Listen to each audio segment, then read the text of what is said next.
چند باتیں ایسی ہیں جو گزر عام طور پر ہم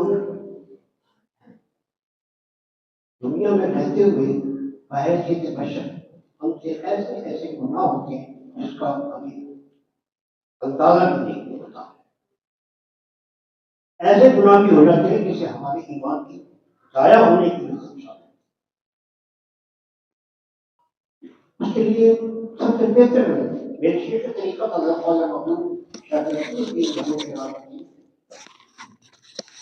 کہ وہ ان کا وزیر اور ان کی تعلیم تھی.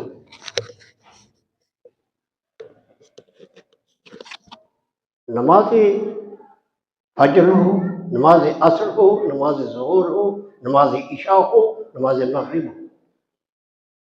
فجر میں تو خیر نماز کے بعد سجدے کی اجازت نہیں، لیکن البتہ ظہر اور عصر کیا تھا، طریقہ بھی مختلف تھا کہ ہم 4 یا 2 رکعتیں ایمان حفظ الایمان کی ادا کرتے تھے. عشاء کی نماز میں 4 رکعت نماز حفظ الایمان پڑھی جاتی ہے، جس میں پہلی رکعت میں آیت الکرسی پڑھتے ہیں 3 دفعہ، دوسری رکعت میں سورہ اخلاص، سورہ فلق اور سورہ ناس پڑھتے ہیں. 2 رکعتیں ادا ہو رہتی ہیں، پھر اتحیات میں بیٹھ جاتے ہیں، اور اس کے بعد پھر تیسری رکعت میں پھر دوبارہ شروع ہے وہی 3 رکعت وہی 3 دفعہ آیت الکرسی پڑھتے ہیں، اور پھر اس کے بعد چوتھی رکعت میں سورہ اخلاص، سورہ فلق اور سورہ ناس پڑھتے ہیں. اور اس کے بعد چوتھی رکعت میں آخر میں جب پڑھتے تھے تو اس کے بعد پڑھتے سبحان اللہ والحمدہ سبحان اللہ عظیم.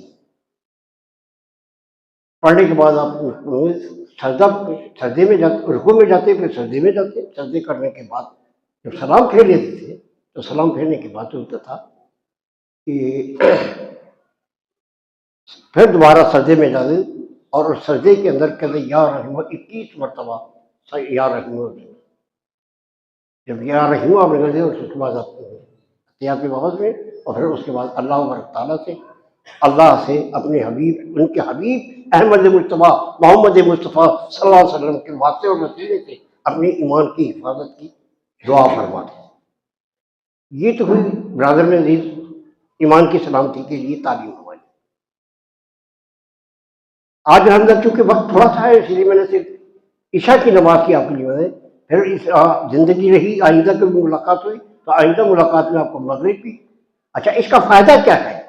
بات تو یہ ہے کہ ایک تو ایمان کی سلامتی ہے، اور اس سے میرے حضرت نے فرمایا ہے کہ جس کے رزق میں کمی آ جاتی ہے وہ اللہ تبارک تعالیٰ اس کی برکت سے اس کے رزق میں وافر رزق عطا فرماتا ہے. اب تیسرے نمبر پہ ایک اور چیز ہے کہ اب سوال اس بات کا ہے کہ ہمارا باطن پاک ہے؟ باطن پاک نہیں. میں سمجھتا ہوں کوئی شخص یہ نہیں دعوے سے کہہ سکتا کہ میرا سب باطن پاک ہے. یقیناً کچھ نہ کچھ اس کو دور کرنے کے لیے ہر رات جب نماز عشاء پڑھ لیتے ہیں آپ، نماز عشاء پڑھنے کے بعد 4 رکعت نماز پڑھنی ہے. وہ کس طرح؟ اس میں صرف آپ نے سورہ اخلاص پڑھا. کس طرح پڑھنی ہے؟ اس میں آپ نے نیت کی، سورہ فاتحہ پڑھی، اور زبان کو اپنے دانتوں میں دبا لے کہ جب زبان آپ کی نہ ہو، دن میں صرف سورہ اخلاص پڑھیں 1 مرتبہ. پڑھیں سورہ اخلاص. جب پڑھنے کے بعد جب ختم ہوئی آپ رکوع کریں، سجدہ کریں، پھر واپس اپنے قیام میں آئے. جب قیام میں آئے پھر دوسری رکعت آپ نے شروع کری، پھر اسی طرح زبان سے پڑھتے رہیں. لیکن جب سورہ فاتحہ ختم کر لیں گے پھر زبان کو اپنی دانت میں دبا لیں گے اور دل سے سورہ اخلاص کی تعلیم. سورہ اخلاص پڑھیں گے، سورہ اخلاص پڑھ کے پھر رکوع سجود کریں گے، اتحیات میں بیٹھیں گے.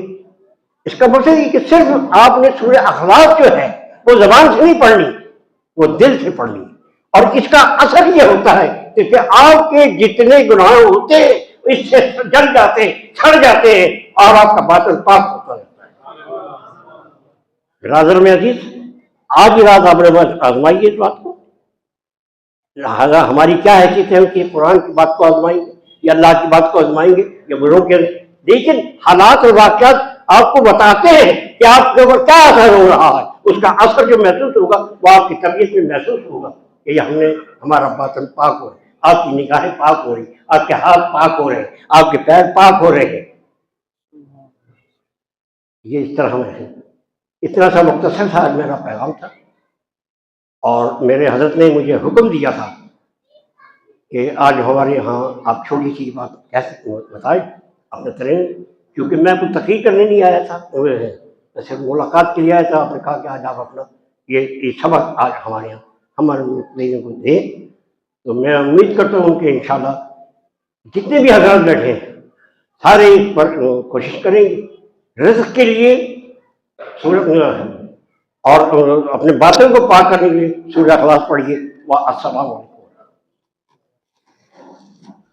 سنت ادا کر.